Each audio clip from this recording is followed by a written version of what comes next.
Today we will make a video about why the Russian invasion of Ukraine failed. So first I would like to give you the information about the levels of operation. So as the time spent on preparations and the planning of the operation, the said operation, and the amount of forces and equipment involved increases, the level of operations increases from tactical to operational and then strategic levels. And in order to understand the failures of Russia, you need to understand the Soviet way of waging war. Due to German superiority in leadership, communication equipment, and doctrinal choices, Soviet Union was outcompeted at the tactical level throughout World War II. So, for example, as the German tactical formations have better cohesion because of the radio, better leadership, and the doctrinal emphasis on Auftrags tactic or mission-based tactics, Soviet Union was outcompeted at that level. And due to the Soviet superiority and manpower, equipment and logistics, Soviet Union was superior at operational and strategic levels. So it was superior at higher levels, because at higher levels the war becomes more and more a battle of attrition, where your superiority in numbers and equipment comes into effect. And you know, to give the disclaimer that the Soviet superiority in equipment and logistics was largely improved by the land-lease given by the Allies. And these two facts made the Soviets realize that trying to match Germans at tactical flexibility was gonna fail. And it wasn't necessary at all. So throughout 41 and early 42, they tried to do that. They tried to reach the Germans at tactical level, but they failed. And then they realized that they should counteract the German tactical flexibility by higher operational flexibility. So how did they achieve this higher operational flexibility? So outside of the frontline troops, they created huge operational reserves with 3 or even more echelons inside them. First, the enemy defensive lines would be attacked by the first echelon, consisting of mass infantry with heavy artillery support. So this is where the meme of the Red Battlefield comes from, actually, as they lacked the radio and tactical flexible artillery methods that the Americans and the Germans had.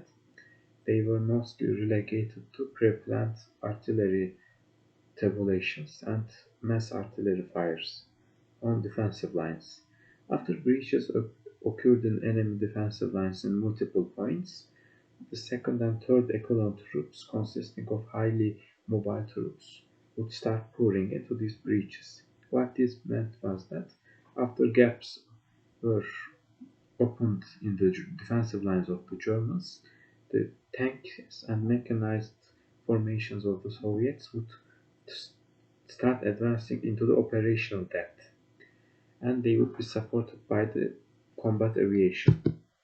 Then these mobile groups would advance into the operational depth of the enemy to engage with enemy reserves and thus make resistance of enemy forces either impossible or irrelevant. And this is the way that they defeated Germany, basically. After the Soviets recovered from the initial catastrophes of Barbarossa and 42, effective use of this doctrine brought devastating strategic defeats on Germans. And came the Cold War. And in a potential war against NATO, the same balance of power continued, with Western militaries being stronger at tactical level and Soviets trying to counteract it with higher operational flexibility. This caused a divergence in approach to command structures and the way of thinking and the approaches to the war and how to wage it between the Western and Eastern militaries. So what the Western militaries did was to take the German concept of the Auftragstactic and develop it further with more modern technologies. They shrank the minimum size of formation capable of independent action from division level to brigade or regiment level. So what this meant that is that all the support equipment, all the fire support, everything was inside the brigade, and brigade was a self-sustaining formation instead of two divisions where this was done in World War II, or even the regiment level. This kind of combined arms groups were down to the regiment level and emphasized autonomous action at lower organizational levels, as I said, the Auftrags tactic, by advocating mission-based tactics and combined arms operations, and the non-commissioned officers, the backbone of their army. So, in order to have this really highly flexible off-track tactic army, you need to have excellent NCOs, and this is what the Western militaries tried to achieve.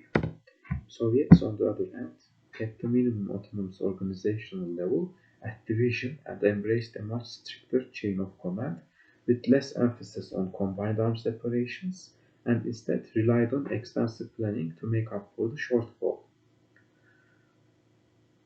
What this meant is that, as I said, they do not bother with the lower levels, the tactical levels, and instead they keep everything at higher organizational levels, which eases the commanding of these troops in the high command, from the high command, and eases the logistical problems the Soviets would face. One major difference between a potential World War III and World War II was that it was inevitable for Soviets to lose air superiority against NATO, since especially the American Air Force was way too powerful for the Soviets to overcome. So what made Soviets took a defensive approach in air and heavily invested in air defense, and for their mobile troops, the self-propelled artillery was to be used instead of the close air support, which explains the huge reliance and the existence of all these motorized artillery, motorized rocket artillery on Russian army. To sum up and to deconstruct what deep battle actually is, it is compared to like the German approach to war, which I would call an operational gambling, was a methodological and safe doctrine which tried to make sure that manpower and firepower superiority resulted in victory. And this part is, as I said, extremely important to understand the fact that to understand all the things that happened after the dissolution of the Soviet Union. It is necessary to understand that deep battle needs manpower and firepower superiority. So then came the collapse of the Soviet Union. So we have some data here, and as you can see, this Russia's population basically halved because of the country was just new countries at that moment, and the military budget decreased basically 20-fold in 10 years because of all the other pressing problems faced in Russia. So as a result of this, Russia lost both its manpower edge and firepower edge against its rivals with the end of Soviet Union. On top of that, its army's tactical inferiority, which was basically intentional in the Soviet times, continued or even increased. And these two combined basically makes Russia worse in every metric compared to the Western armies, and this made the Russian leadership realize that it was impossible for Russia to defeat US in a conventional war, and that only way for Russia to protect itself was to have a big nuclear deterrence, and therefore it focused on modernizing and expanding its strategic missile forces. As one Russian military officer, I really do not remember the name at the moment, put it, Their nuclear forces were 20 years ahead everyone else, but their conventional forces were 30 years behind. As a result of this emphasis on nuclear forces and the desperation of Russia, I would say, as of today, Russia has arguably the world's biggest and strongest nuclear force. Then a dilemma came to the Russian army and the Russian officials. What was the purpose of the conventional army for Russia anymore? So there were basically two sides to this argument. One side argued that the geopolitical reality of the 21st century meant that the conventional Russian army was to be a highly professional Western-like army that would be used to fight low-intensity fights against asymmetric opponents or for force projection overseas, and also, of course, taking all the equipment from the production of the arms industry, being basically a R&D fund for it. So what they envisioned for Russian army to be basically become a heavyweight French army, to put it in another way. The other side instead argued that this transition would be hard to impossible, and there are still smaller scale adversaries like Ukraine, where an army focused on large scale symmetric war would be more suitable. The budget constraints and the aims of the Kremlin meant that, and also the aims of Putin and his views, meant that the first side won with this dilemma, and military reforms were started after the lessons of the Georgian War, which, even though Russia won with relatively few casualties, it showed many problems, many structural problems in the Russian army. And after, as these reforms were highly controversial in the Russian military high command, Serdyukov became enemies with lots of Russian military officials, and they had to replace him with Shoigu. And he's basically set up the reform process. And as the amount of budget allocated to the reforms and the amount of time allocated to the reforms was not enough, the result of these two facts meant that Russian army was cut down to a much smaller size, which meant that it could no longer do the large-scale operational maneuvers. Its mobilization infrastructure was basically disbanded, and it at the moment still lacked the professional non-commissioned officer corps, combined arms training, and overall professionalism in the military. What this means is that the Russian army essentially became the military equivalent of Hyperloop, a combination of that size of two different systems. So after these reforms, divisions were disbanded and battalion tactical groups were formed, which formed the backbone of the Russian military from then on. And to sum up the battalion tactical groups, they are basically taking the equipment that were given to the brigades and divisions in the Soviet military, and then just giving all of that equipment into a single battalion-sized army.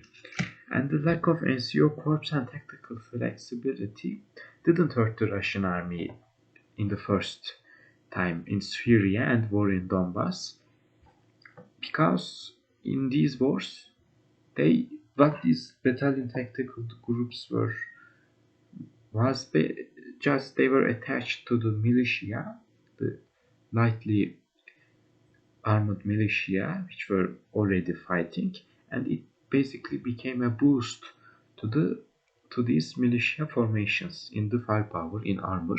So it is basically like in Transformers 2, Optimus Prime getting the wings of that old Decepticon. I really forgot the name.